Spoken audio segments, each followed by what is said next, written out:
Já se passaram 7 anos da reforma trabalhista. Como o mercado de trabalho ficou nesse período? Olá, eu sou Pedro Fernando Neri e esse é o Conta Comigo, o podcast do DP com os números da economia. No episódio de hoje, vamos discutir a conta da reforma trabalhista.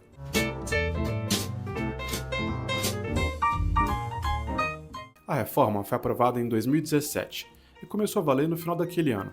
O que mudou no mercado de trabalho de lá para cá? Na época, chamou muito a atenção a fala do ministro da Fazenda, Henrique Meirelles, sobre o impacto que a reforma trabalhista teria na geração de empregos. Na conta dele, seriam criados 6 milhões de empregos nos 10 anos seguintes. E aí, como o mercado de trabalho ficou nesse período? Ainda não chegamos no marco dos 10 anos, mas já se passaram 7 anos da reforma trabalhista. Vale a pena, então, olhar a evolução do número de empregos desde que a reforma passou a valer. Conta comigo! 11 milhões e meio, o número de empregos criados entre 2017 e 2024, segundo o IBGE. 9 milhões, o número de empregos criados com carteira assinada, segundo o Ministério do Trabalho.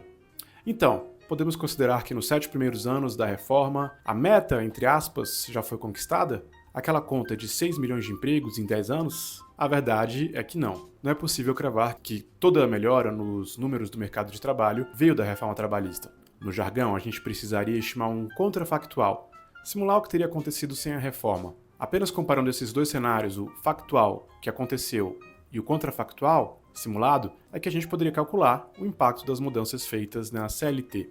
Pode ser que apenas parte da melhora seja decorrente da reforma. Pode ser que seu efeito tenha sido nulo, e rigorosamente pode até ser que seu efeito tenha sido negativo. Quer dizer, os números que vimos não permitem negar que a geração de vagas poderia ter sido até maior sem a reforma.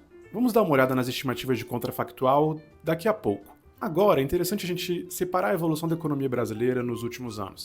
Nós tivemos uma crise intensa em 2015 e 2016, com a maior destruição já registrada de empregos formais no Brasil, muito maior que aquela da pandemia.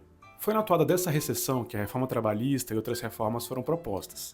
A partir daí, houve uma recuperação gradual do mercado de trabalho, interrompida em 2020 pela pandemia, mas que se acelerou nos últimos anos. A interpretação dessa evolução do mercado de trabalho está longe de ser livre de controvérsias. Alguém mais à esquerda pode atribuir a derrocada de 2015 e 2016, à Operação Lava Jato, à crise política, aos preços das commodities no mercado internacional, à seca pela qual passamos.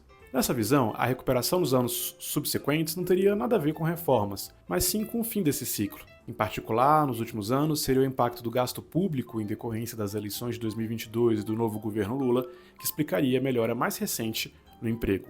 Um argumento mais liberal seria o de que as reformas, inclusive a trabalhista, feitas a partir de 2017, foram maturando com o tempo e permitindo que a ocupação crescesse. Não à toa, o novo governo manteve integralmente reformas como a reforma trabalhista. Essa é a visão compartilhada por muitos economistas de mercado que atribuem o bom momento do emprego, em parte, à reforma de 2017. Entre eles estão Zena Latif e os economistas-chefe da XP, Caio Megali, do Santander, Ana Paula Vescovi, e do Itaú, Mário Mesquita. Alguns estudos foram publicados nos últimos anos tentando separar o efeito da reforma trabalhista de outros efeitos nesse período, estimando o famoso contrafactual. Conta comigo. 2 pontos percentuais. A queda na taxa de desemprego nos primeiros anos da reforma, na estimativa de professores da USP e do INSPER. 4 pontos percentuais. A queda estimada em longo prazo, na estimativa de pesquisadores da UERJ. 1 ponto percentual. A estimativa de melhora no desemprego nos primeiros anos, feita pelo MAD da USP. A primeira conta que eu citei nessa sequência é do Rafael Corbi, Rafael Ferreira, Renata Narita e Danilo de Souza. A segunda é a do Bruno Ottoni e Thiago Barreira. A terceira é do Gustavo Serra, Ana Botega e Marina Sanches, mas esse último estudo foi retratado recentemente. Segundo o MAD, é muito difícil estimar um contrafactual para a reforma trabalhista, em parte porque a reforma englobou muitas mudanças diferentes, e ainda seria muito recente. Já o trabalho do pessoal da UERJ chama atenção para o, digamos, terceiro tempo da reforma, quer dizer, a discussão da reforma nos tribunais. Como o direito do trabalho é muito judicializado no Brasil, eles apontam que pode demorar muito tempo para a reforma fazer efeito, mais do que já demora em outros países. Eles dizem que aqui temos, abre aspas, um ambiente de elevada insegurança institucional para os empregadores que pensam em adotar a nova lei, inibindo contratações pelas novas modalidades de trabalho e comprometendo o processo de implementação da reforma, fecha aspas. Realmente, é até difícil saber o que está valendo ou não da reforma, porque existem interpretações divergentes entre tribunais regionais e até entre o Tribunal Superior do Trabalho, TST, e o STF. Por exemplo, foi somente recentemente, no final de 2024, que o STF concluiu o julgamento sobre o trabalho intermitente, um ponto polêmico da reforma, visto por uns como precarização do emprego e por outros como uma possibilidade de inclusão de grupos excluídos. Depois de 7 anos, o STF entendeu que a reforma era constitucional nesse ponto.